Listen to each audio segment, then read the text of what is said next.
राधे राधे। जय श्रीमन नारायण। आइए जानते हैं कि भाद्रपद शुक्ल पक्ष की चतुर्थी तिथि को चंद्र दर्शन का निषेध शास्त्रों में क्यों बताया गया है। इस संदर्भ में एक कथा प्रचलित है जो कि भगवान श्री कृष्ण ने भाद्रपद शुक्ल पक्ष की चतुर्थी तिथि को चंद्रमा का दर्शन किया था, जिसके कारण उनके ऊपर स्यमंतक मणि की चोरी की कलंक लगा हुआ था। श्रीमद् भागवत में कथा आती है कि एक बार भगवान श्री कृष्ण अपने बंधु बांधवों के साथ द्वारिका में विराजमान थे। तब तक कुछ बच्चों ने आकर ये सूचना दिया कि ऐसा लग रहा है कि भगवान सूर्य आसमान से निकल करके सीधे द्वारिका की ओर आ रहे हैं। भगवान ने ध्यान देकर देखा तो उनको समझ में आ गया। तब तक थोड़ी देर बाद सूर्य के समान प्रकाशमान ज्योति से अलंकृत राजा सत्राजित द्वारिकापुरी आए। भगवान ने उनको अभिवादन यथोचित सत्कार किया, आसन दिया।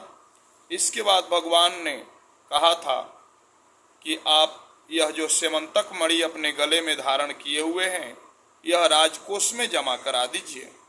राजा सत्राजित इस चीज को नहीं माने और उसको लेकर के पुनः अपने घर चले गए। वहां उनके भाई प्रसेन उस मणि को अपने गले में धारण करके जंगल की ओर गया। उस मणि को एक सिंह ने देखा तो उसने प्रसेन और उसके घोड़े को मार करके वह मणि लेकर चला गया। सिंह के हाथ में मणि को देख करके एक भालू ने देखा, ऋक्षराज जाम्बवन ने। उन्होंने शेर को मार करके उस मणि को लेकर के अपनी गुफा में चले गए और अपनी कन्या को दे दिए। इधर जब राजा सत्राजित का भाई प्रसेन नहीं लौटा घर, तब राजा सत्राजित ने धीरे धीरे पूरे नगर में यह सूचना करवा दिया कि भगवान कृष्ण ने ही उस मणि को हमसे मांगा था। हो सकता है मेरे भाई का वध करवा करके वह मणि कृष्ण ले लिए हों। यह कलंक भगवान श्री कृष्ण के ऊपर लगा। तब उन्होंने अपने नगर के गुरुजनों विद्वानों से विचार विमर्श किया तो पता चला कि आपने भाद्रपद शुक्ल पक्ष की चतुर्थी तिथि को चंद्रमा का दर्शन किया था, जिसके कारण आपके ऊपर यह कलंक लगा है। आप स्वयं मणि को लेकर के आइए और राजा सत्राजित को वापस करिए। भगवान गए जंगल में, देखे तो प्रसेन मरा पड़ा हुआ था। वहीं पर उन्होंने देखा कि एक शेर के पंजे का निशान था। शेर के पंजे के निशान को देख करके जब आगे बढ़े तो एक भालू का निशान मिला। भालू के पैर के निशान को देख करके आगे बढ़े तो जा करके देखते हैं कि वह निशान एक गुफा में गया हुआ है। वहां जाकर के उन्होंने देखा कि उस मणि को लेकर के एक कन्या खेल रही थी और जैसे भगवान ने उसके हाथ से वह मणि लिया, तुरंत उस कन्या ने जोर से चिल्लाया। तब तक ऋक्षराज जाम्बवांत जी वहां चले आए। भगवान कृष्ण और जाम्बवंत में युद्ध हुआ। इसके बाद जाम्बवंत ने भगवान को पहचान करके वह मणि और कन्या वापस उनको दिया।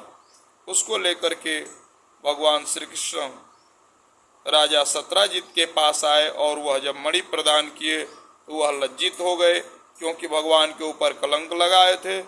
इसलिए उन्होंने वह मणि और अपनी कन्या सत्यवती दोनों भगवान श्री कृष्ण को सौंप दिया। इस प्रकार भगवान वह मणि लेकर के आए और दोनों कन्याओं को लाकर के विवाह किए। राजा सत्राजित को वह मणि भगवान सूर्य के द्वारा प्रदान किया गया था और वह मणि रोज 8 भर सोना देती थी। इसलिए यह स्यमंतक मणि के कथा को जो श्रवण करता है, सुनता है, सुनाता है, उसके ऊपर लगे हुए जो कलंक है वह मिट जाता है। इसलिए कल जो है सोमवार को 18 सितंबर 2023 को भाद्रपद शुक्ल पक्ष की चतुर्थी तिथि पड़ रही है। उस दिन चंद्रमा का दर्शन निषेध है। चंद्रमा का दर्शन न करें।